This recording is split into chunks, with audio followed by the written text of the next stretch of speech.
लोग। जैसे कि आप लोगों को सबको ध्यान में आ ही गया होगा कि हम आज एक गेस्ट फैकल्टी से मिलने वाले हैं, और उसी के साथ में हम लोग बात करने वाले हैं हमारे सिलेबस के बारे में, हमारे एग्ज़ाम पैटर्न के बारे में, और हम लोग बात करने वाले हैं कि एग्ज़ाम होंगे कब, स्कूल्स खुलेंगे कब। स्कूल्स खुलने का तो अभी भी कुछ पता नहीं चल रहा। हर 15 दिन से हमें एक बोली मिल जाती है कि अगले 15 दिन के बाद में आपके स्कूल और रीओपन हो जाएंगे, फिर 15 दिन के बाद में आपके स्कूल रीओपन हो जाएंगे, पर ऐसा कुछ भी नहीं हो पा रहा। लेकिन एग्ज़ाम डेट हमें देख के मतलब एक थोड़ा सा ऐसा होता है ना, दिलासा मिल गया कि हाँ ठीक है यार, क्योंकि सिलेबस हमारा ऑलरेडी है 40% रिड्यूस कर दिया गया था, 60% सिलेबस आने वाला था। तो कहीं ना कहीं हमारे दिल में एक खौफ था कि हो सकता है कि एग्ज़ाम मार्च में ही हो जाए, मई में एग्ज़ाम नहीं जाएंगे। लेकिन अब है कि आपको गवर्नमेंट ने एक रिलीफ दे दिया कि भाई आपके 15 मई से पहले एग्ज़ाम नहीं होंगे। तो आप 15 मई तक अपना 60% सिलेबस है उसको इतना अच्छे से कर सकते हैं, इतना अच्छे से कर सकते हैं कि जो आने वाले साल होंगे उनमें ये जो 2020 है हमारा, और 2021 के होने वाले जो बोर्ड एग्ज़ाम्स हैं, स्पेशली 10th और 12th के जो बोर्ड एग्ज़ाम है, वो मतलब बुक्स में लिखे हुए मिलेंगे। आने वाली जनरेशन है वो इसके बारे में पढ़ेगी कि भाई बोर्ड एग्ज़ाम कभी इतने भी ईजी हुए थे। और उसमें आप देखिए कि यदि आप इस 60% कोर्स को बहुत ही ज़्यादा अच्छे से करते हैं, अच्छे से करेंगे तो आपके नंबर अच्छे बनेंगे। यदि आप अच्छे से नहीं करते हैं तो आपके नंबर बहुत ही बुरे बनेंगे। तो सोच लीजिए आपकी जो आने वाली जनरेशन है वो क्या कहेगी, मम्मी आपने इतना ही पढ़ा था, मम्मी इतना इजी पेपर आया था फिर भी आप नहीं कर पाए, पापा इतना इजी पेपर था फिर भी आपके इतने अच्छे नंबर नहीं बने, आपको तो बोर्ड में मेरिट लेके आनी थी। तो मतलब इस टाइप की बातें हैं वो इन फ्यूचर चलने वाली है। तो इन्हीं सब बातों को ध्यान में रखते हुए अभी भी आपके पास में अच्छे से 5 महीने आप बहुत अच्छे से जम के तैयारी कर सकते हैं। और मतलब इसी जम के तैयारी करने के साथ में, और आपको नीट की प्रिपरेशन भी आपको साथ साथ में करनी है। तो उसी के लिए मैं आज आपसे मिलवाने वाली हूँ मेरे भैया से। मेरे भैया अशोक कुमार शर्मा, जो कोटा एलन इंस्टीट्यूट में पढ़ाते हैं, मतलब वहाँ के बॉटनी फैकल्टी हैं।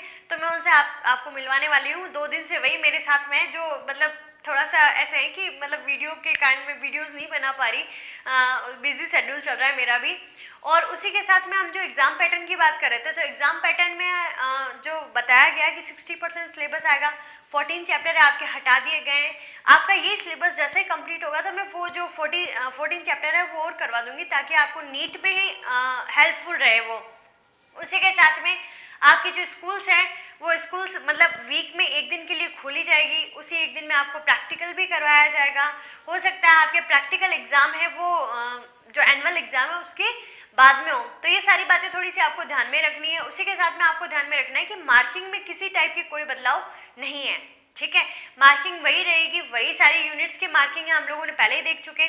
लेकिन जो पेपर पैटर्न है वो चेंज कर दिया गया है। पेपर पैटर्न में जो स्टार्टिंग में 13 क्वेश्चन हम लोगों ने देखते हैं कि 13 क्वेश्चन हमारे जो सिंगल वर्ड वाले आते हैं, तो उसकी जगह हमारे एमसीक्यूज ऐड कर देंगे। उसके अलावा जो शॉर्ट नोट वाले क्वेश्चन होते हैं, ब्रीफ आंसर वाले, वो थोड़े से बढ़ा देंगे। और जो लंबे वाले क्वेश्चन होते हैं, लंबे वाले क्वेश्चन हमारे तो होते ही नहीं है, हमारे तो मतलब ऐसे होता है कि वो टुकड़ों में आते हैं, बट फिर भी थोड़ा सा रिलीफ होगा कि वो लंबे वाले क्वेश्चन है वो भी आपके कम कर दिए जाएंगे। और एग्ज़ाम की डेट आपको ध्यान में ही है 15 मई के बाद में। तो इन सब चीज़ों को ध्यान में रखते हुए आपका ये जो प्रीशियस टाइम चल रहा है उस टाइम को आप एकदम वैल्यूबल बना लीजिए, आप बहुत अच्छे से पढ़ाई कीजिए। चलिए अब हम लोग बात करते हैं अशोक सर से। हेलो स्टूडेंट्स, मैं Ashok Kumar Sharma, biology faculty, Allen career institute, आपको ये बताने के लिए आया हूँ कि आप टाइम बिल्कुल बर्बाद मत करिए। अभी सबसे ज़्यादा आपके पास वर्थी अगर कोई चीज़ है जिसकी सबसे ज़्यादा वर्थ है तो वो टाइम है। आप टाइम को पूरा यूज़ करिए, पेरेंट्स को रिस्पेक्ट करिए और जितना हो सकते हैं अच्छा सा पढ़िए। ये टाइम आपके पास लौट कर नहीं आएगा। बहुत अच्छी सी तैयारी कीजिए, एनसीईआरटी को बिल्कुल टिप्स पे करिए। आप पहले किस बोर्ड से हैं, राजस्थान बोर्ड से हैं या फिर किसी अदर बोर्ड से हैं, मैटर नहीं करता, क्योंकि आप नीट देंगे तो आपको एनसीईआरटी पर डिपेंडेंट होना पड़ेगा। और ये मैजिकल बुक है, बाइबल कह दीजिए आप इसको, ठीक है ना, या फिर सबसे इम्पोर्टेंट टूल कह दीजिए एग्ज़ाम को क्रैक करने के लिए, तो वो एनसीईआरटी है। अगर मैं बात करूं मेरे इंस्टीट्यूट की, एलन की, तो हम सबसे अच्छी एजुकेशन प्रोवाइड करते हैं। प्रियंका मैम भी आपको काफ़ी कुछ नोट्स और जो पीडीएफ देती है आप उनको फॉलो कर लीजिए। और बढ़िया तैयारी कीजिए। कुल मिलाकर बात यह है, अभी जो बच्चा है वो मोबाइल एडिक्टेड हो गया। लोग कहते हैं कंपटीशन बढ़ गया है, मैं कहता हूँ कंपटीशन कम होता जा रहा है, क्योंकि फिजिकल स्ट्रेंथ अगर किसी एग्जाम को देने के लिए 1 लाख है, तो तैयारी करने वाले बच्चे जो सीरियसली उसके लिए एफर्ट कर रहे हैं उनका नंबर कितना है? बहुत कम। उनका नंबर अगर मैं बात करूं तो वो मेरे ख्याल से 1:10 का 1:9 का रेशियो है। 9 पार्ट है, वो बिल्कुल तैयारी नहीं कर रहे हैं, बस खाली उन्होंने फॉर्म भरा है। 1 जो पार्ट है वो प्रिपेयर कर रहे हैं, रियली वो सीरियस एफर्ट कर रहे हैं, और उन सबको सीट मिलना निश्चित है। तो टाइम को सबसे ज़्यादा आप वैल्यू कीजिए, ये सबसे इम्पोर्टेंट चीज़ है आपके लिए। आप किसी सक्सेसफुल बच्चे का स्टोरी पढ़ लीजिए, उसके इंटरव्यू को देख लीजिए, वो एक बात सब में कॉमन है, इंडिया के हर एक टॉपर या सक्सेसफुल स्टूडेंट शेयर करता है कि वो इस जर्नी के दौरान सोशल मीडिया से दूर रहा। अभी सबसे बड़ा कोई कस्क्यूटा बॉटनी में एक प्लांट होता है जो दूसरे प्लांट को मार देता है और खुद जिंदा रहता है। तो अभी वैसा अगर कोई प्लांट है कस्क्यूटा की तरह, अमरवेल की तरह, तो वो सोशल मीडिया है। वो आपको खाए जा रहा है, आपकी सबसे इंपॉर्टेंट चीज चुरा रहा है। वो क्या? वो फ्री है। Facebook totally free, WhatsApp free, Instagram free, लेकिन कीमत किस रूप में चुकाई आपने? आपने कीमत चुकाई टाइम को लेकर। आपने जो उसको टाइम दिया वो आपका सबसे कीमती पार्ट था। तो आपने, अगर पैसे की बात होती तो मेरे ख्याल से सस्ता होता ही है, लेकिन आपने बहुत महंगा सौदा किया। आपने टाइम को कुर्बान किया और बदले में वो फ्री की सेवा ली। तो ऐसा मत कीजिए, अच्छे से पढ़िए। कंपटीशन बिल्कुल नहीं है, आप यकीन मानिए मेरी बात का। बहुत कम बच्चे पढ़ रहे हैं, और अपना डेली का शेड्यूल तैयार करिए। हर साल नीट होता है, सेम पैटर्न पे होता है, कोई उसमें चेंजेस नहीं आते हैं। ज़्यादातर वही क्वेश्चन का पैटर्न रहता है, बरसों से वही ऑब्जेक्टिव क्वेश्चंस आ रहे हैं, तो आप उसको फॉलो कीजिए। प्रैक्टिस करिए, क्वेश्चन जितना कर सकते हैं, शॉर्ट नोट्स बनाइए। आप बार बार उसमें कुछ निखार लाइए, हर दिन कुछ नया करिए। मॉर्निंग में उठने से लेकर सोने तक शेड्यूल करिए। आपका वो शेड्यूल चाहे 80% फॉलो होगा, लेकिन होगा। आप अपने आप को उस शेड्यूल में डालेंगे। थोड़ा स्ट्रिक्ट शेड्यूल बनाइए, अपने प्रति एकदम बिल्कुल स्ट्रिक्ट रहिए। आप सबसे बड़े टीचर आप खुद हैं अपने लिए, तो अपने को थोड़ा सा खुद को बहुत स्ट्रिक्ट वे में ट्रीट करिए। तो हर दिन सोने से पहले एक सेटिस्फेक्शन रहना चाहिए कि आज का दिन बहुत यूजफुल रहा। कोई बहाना मत बनाइए और मस्त रह के अपनी तैयारी करिए। कोविड के कारण कुछ चेंजेस आए हैं, तो सिलेबस रिड्यूस हुआ है, तो बोर्ड में हुआ है, नीट में नहीं हुआ है। उतना ही सिलेबस रहना है नीट के अंदर। एग्जाम भी उसी डेट को होना है, तो आप तैयार करिए अपने आप को उसके लिए, बढ़िया से तैयारी करिए। और जितना सिलेबस डिजाइंड है, क्योंकि आपको इस बार ज़्यादातर घर पर रहकर तैयारी करनी पड़ी, तो आपको वो प्लान करना पड़ेगा सारा कि क्या करना है, कितना करना है। तो आप सिंक्रोनाइज करिए दोनों तैयारियों को, बोर्ड की भी और अपनी नीट की भी तैयारी को, और जुट जाइए पूरी तैयारी से। भरोसे मत रहिए, इंडिपेंडेंट होके काम करना पड़ रहा है आपको, तो इसलिए पूरी तन मन धन मम्मी पापा ने लगा ही दिया है, तो आपको 2 चीज़ें लगानी है, तन और मन, और उसमें आप बिल्कुल कंजूसी मत करिए। आउटपुट होगा ना वो बहुत बेहतरीन होगा, यकीन मानिए आप मेरा।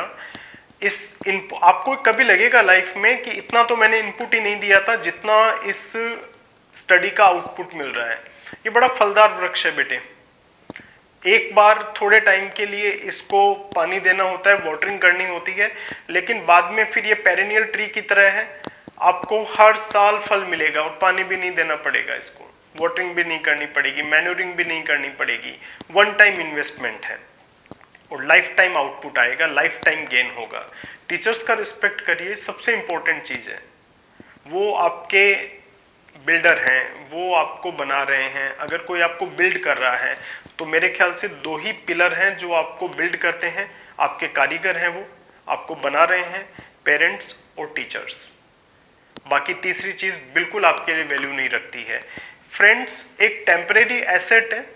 मैं 5th क्लास तक था तो मेरा एक डिफरेंट फ्रेंड सर्किल था, 8th क्लास के बाद में डिफरेंट हो गया, 12th के बाद डिफरेंट हो गया, कॉलेज में डिफरेंट हो गया, अब जब प्रोफेशन में हूँ डिफरेंट हो गया। अब अगर मुझे प्राइमरी स्कूल के फ्रेंड्स के नाम लेने हो तो मुझे याद नहीं होगा, एक सिंगल नाम बताना मुश्किल हो जाएगा मेरे लिए।